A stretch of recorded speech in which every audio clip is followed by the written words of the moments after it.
और चुनाव से पहले बीजेपी को बड़ा झटका लगा है। यशपाल आर्या समेत 3 नेता कांग्रेस में शामिल हो गए हैं।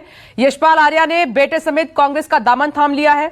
उत्तराखंड सरकार में परिवहन मंत्री हैं यशपाल आर्या। और इस बीच ये खबर कांग्रेस के लिए अच्छी है, लेकिन बीजेपी के लिए बुरी खबर। बीजेपी को यह बड़ा झटका है उत्तराखंड में। ये देखिए तस्वीरें, हरीश रावत आपको नजर आ रहे हैं और यशपाल आर्या और उनके बेटे जो कि कांग्रेस में शामिल हो गए हैं। वजह क्या रही?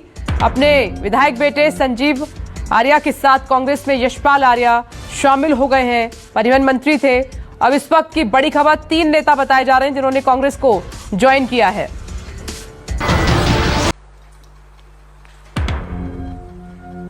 हमारे नेता, हमारे लीडर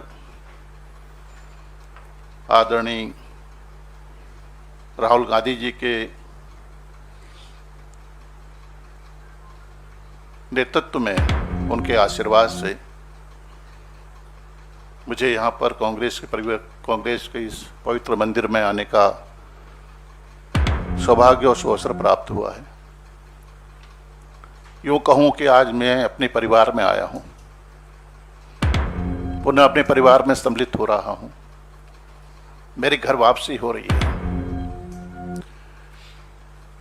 और इससे सुखद दिन कोई हो ही नहीं सकता।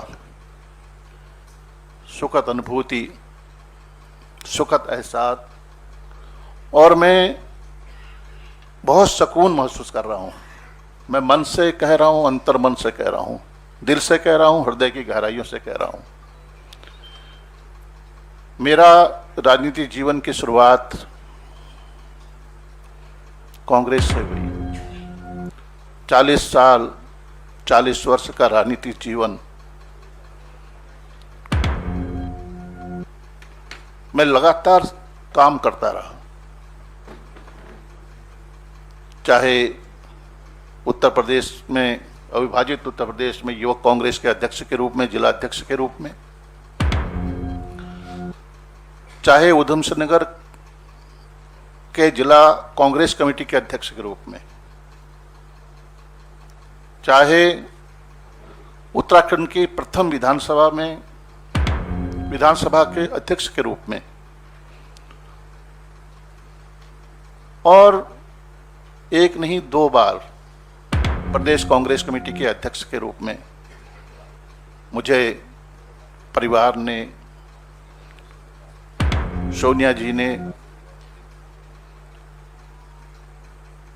एक इतनी महत्वपूर्ण जिम्मेदारी से मुझे काम करने का अवसर दिया। और आज जैसा मैंने कहा कि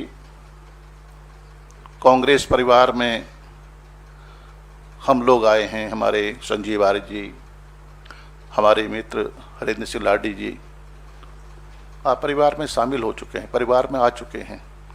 और निश्चित रूप से मेरा धर्म होगा,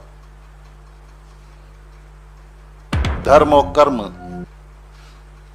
मनसा वाचा कर्मणा से कह रहा हूं कि कांग्रेस को स्थापित करने में, कांग्रेस को पुनः स्थापित करने में उत्तराखंड में पूरे मन से काम करूंगा। कांग्रेस ही एक ऐसा दल है जिसका अपना इतिहास है, त्याग, बलिदान, समर्पण का इतिहास। और लोकतंत्र, अगर कांग्रेस मजबूत होगी तो निश्चित रूप से लोकतंत्र मजबूत होगा। यही सच है। मैं, जो मेरे प्रति अभी हमारे आदरणीय वक्ताओं ने, आदरणीय नेतागणों ने जो सद्विचार व्यक्त किए हैं, जो भावनाएं व्यक्त की हैं, जो शुभकामनाएं दी हैं, मैं उसके लिए भी आप सबका कृतज्ञ हूं, कृतज्ञता व्यक्त करता हूं। और एक कार्यकर्ता के रूप में आपको आश्वस्त करना चाहता हूं, आप सभी को, मंचासीन हमारे सभी आदरणीय नेताओं को, अपने अग्रजों को, अपने अनुजों को, कि एक कार्यकर्ता के रूप में पूरी निष्ठा के साथ, पूरी ईमानदारी के साथ, पूरे मनोयोग के साथ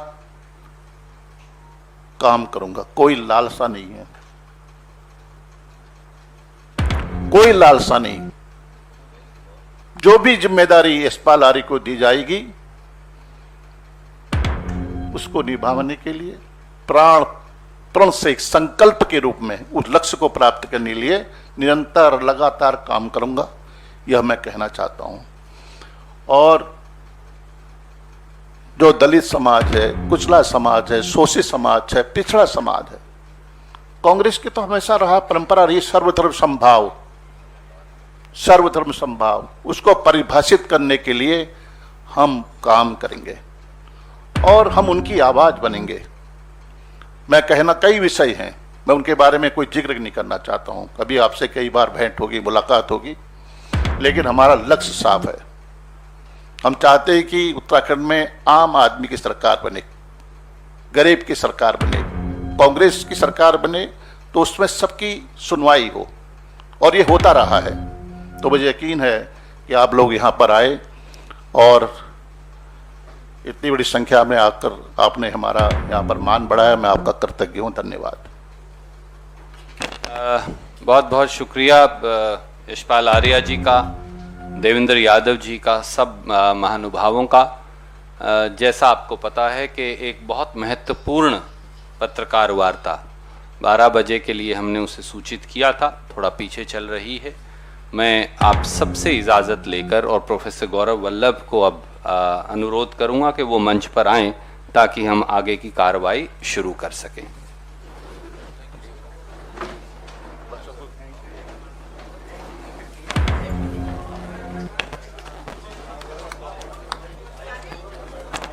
We'll just take 2 minutes to start the press conference.